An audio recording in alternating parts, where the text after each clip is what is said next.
Hello everybody, welcome back to another video for the day. Now we're going back into r/talesofneckbeard, some content that you could smell from your computer, but not so much, but it's a nice little story to listen to. Let's get right into that content, but beforehand be sure to like the video. If you see something you want to talk about during the video, leave a comment down below, start up one of those good old conversations, and if you haven't already, subscribe to the channel, turn on them notifications, and check out the Discord, link in the description below. Thank you! Our first story comes to us from username CJWells13. When a ranked player hits on a casual, with this setting. Walking through the food court at your community college, you see an attractive girl playing a game on her laptop. This is a game you used to play, have a lot of experience in it, and really want to talk to her, so you figure that it'll serve as a good point of conversation to open a dialogue between you. Great, lovely, totally acceptable if you executed correctly and respectfully. What he thinks happened. You initiate the conversation by tapping on her shoulder and referencing how old and played out the game is. She takes out an earbud and gives you a look that seems responsible, so you ask about what deck she plays. Having no experience with these particular decks and noticing she's only stage 12 and probably doesn't know any better, you decide to dazzle her by describing your competitive decks in great detail, eventually commandeering her laptop to show her your builds and how to get them. After a while of explaining your superior tactics and expedient duel victories, from which she is surely impressed and soaking wet, she says she doesn't play competitive and isn't really interested in dragon decks. What? What does that even mean? Surely you've misheard her. Winning is the whole point of the game, right? She'll never win like that. You ask her why, you're too dumbfounded to hear her response, something about insects or plants or some other weak build. You shake it off with a last-ditch effort, claim that you've never played competitive either, but in ranked you're legend 3 tier, maintaining your dignity but appearing relatable. Nice catch. Time to relate it back to the real world so you can get her number. You decide to tell her and you deleted the game a long time ago because winning got too tedious. This will emphasize to her that again, you were an incredible player, but being so much better than everyone else became boring and that you became too busy and important to continue dealing out ass whoopings every day. She nods speechless, clearly astounded. You scrap the number idea now because clearly she'll seek you out when she wants to start playing seriously, and it makes her come to you. You'll play it cool as you take your exit, claiming friends are waiting for you. Friends are impressive, right? As you slowly walk away from her, you make sure to eye her up and down as you locate her later and continue this flirtation. This feels like a victory, and if she doesn't seek you out in the next few days, you'll find her again. What actually happened? You're sitting in the food court at school, minding your own business, playing a game on your laptop instead of working on the paper you have due tomorrow, when all of a sudden you feel a tap on your shoulder. You turn to take out an earbud, as is customary, and a kinda nerdy but normal looking dude you've never seen before just points at your laptop and says, "I remember that game, it's so broken now." Not knowing what to say and still being mid-duel, you just say something to the effect of, "Oh yeah, I still like it though," and go to finish. He asks what deck you're using, so you, still trying to avoid homework and genuinely open to conversation, tell him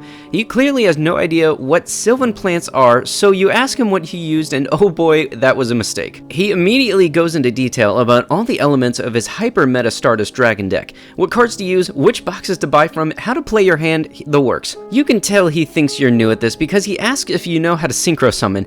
You keep trying to interject and tell him that despite your low level, you actually had to delete the app from your phone due to overuse, and technically playing on Steam was a relapse, but you can't get a word in edgewise. Great, now he wants to teach you how to play. Suddenly, the strange man puts his hands on your laptop in order to show you his build in the catalog. You're generally polite and tolerant, but now you're kind of mad and very uncomfortable, and it takes everything in your body to not reach out and break his arm. Minutes go by and he continues to talk about his OP deck, leaving no room for response. When an opening finally presents itself, you tell him that you're not competitive and don't play dragons. This apparently throws him in for a loop, because his face goes totally blank and all he says is, "Why?" You proceed to tell him that you mainly play plants and insects because of your hobbies IRL, and are interested in collecting whole sets to see how they were designed to complement with each other.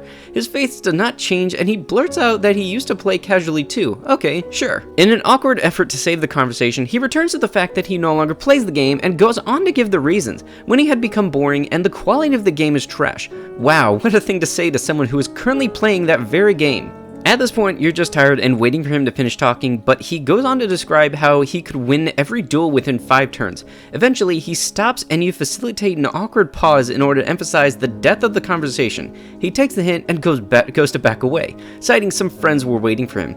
As you turn back to your laptop, you feel eyes on you and look back to catch him creepily running his gaze down the length of your body. You shudder, return to your game, trying not to think about what just happened. You know, honestly, I'm really glad that the first story to read is actually something I can relate to, because yeah, the Yu-Gi-Oh community is a weird one, and it is a tad elitist, because not kidding, if you don't shut out about $700 every 3 months, you won't be able to play the game competitively. So I honestly stick to playing casual myself, and I honestly don't even play the game real life now. I just play the online simulator Yu-Gi-Oh Pro. And yes, probably for the same reason, this is why not a lot of girls play the game in public or something like that. Oof. And yeah, if you try to have fun with the game in public, somebody else is bound to walk up and ask why you're not playing this really good, really expensive deck. And there it is. That's the reason. It's expensive. Seriously, why would I put money into something that's only going to be relevant for 3 months? And seriously, after that, we've seen cards go from $70 to $6 in a span of 3 months. Why would I spend the $70? Sure, I'm not saying don't play the game, but if you have other things that you need to spend your money on, don't prioritize Yu-Gi-Oh! Or, just any competitive card game in general. Our next story comes from username American Wolf 1776. Legbeard randomly added me on Facebook, should not have accepted. Okay, so for those who haven't figured it out already, or just need filling in, Legbeard is the female equivalent of Neckbeard. Yes, they do exist. If you've wondered that before in the Just Neckbeard Things playlist, then you know what, here you are. So there was this girl I used to know in high school. Had the typical Neckbeard traits, had bad hygiene, obsession with anime and Japanese culture, hated fit people, and incredibly rude. Well, I hadn't talked to her for years. I went to college, graduated, and joined the army afterwards, and have been busy making plans of setting goals for the future, and so far, I'm doing pretty well in life. Well, I get a friend request from her, and I'm like, it is an angry communist girl from high school, and I'm thinking, she's probably chilled out since then. Nobody's the same person they were in high school. Well, they weren't. They had gotten even worse. They were living in some butthole house, unemployed, mooching off their roommate, and she messages me saying how she has it so hard in life and she can't be as lucky as people like me. So at first I think maybe she needs some good advice. I asked her if she was going to school. She said she kept enrolling in classes but dropping out of them because they were stressful, and she used her student loans to help buy cute weeaboo stuff. Okay, so already she's bad with money.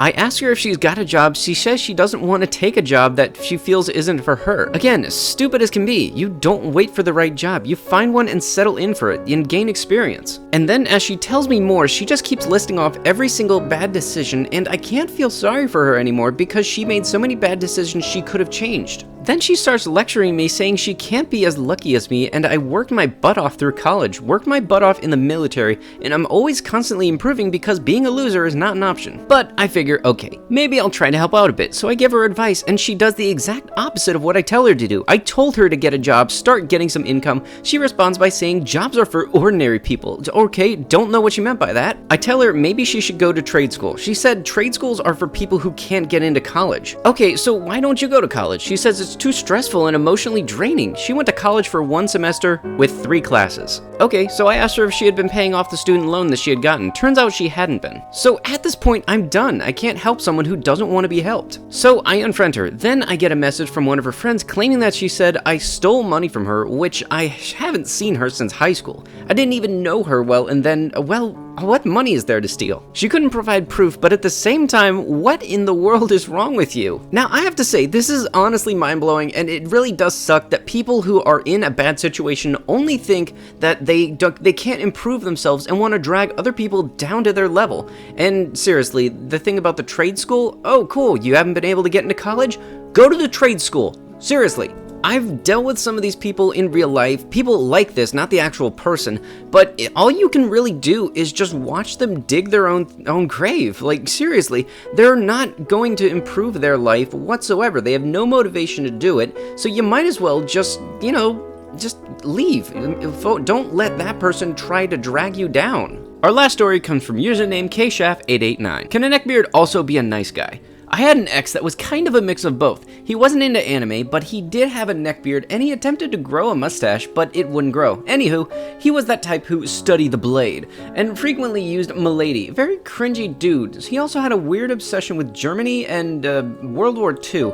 I think he was a closet, but he was really close. Not gonna say that, but you can understand it. I don't want to get demonetized. First off, I'd have to say, yeah, he was probably a neckbeard and a nice guy at the same time. I'm really glad that you aren't in a relationship anymore, but yeah, there were a couple of yellow flags I figured you could have seen, and that's probably why you split up. And that's gonna have to be it for the video. If you would like what you had seen, be sure to hit the like button and comment down below if you saw something during the video you want to start a discussion with.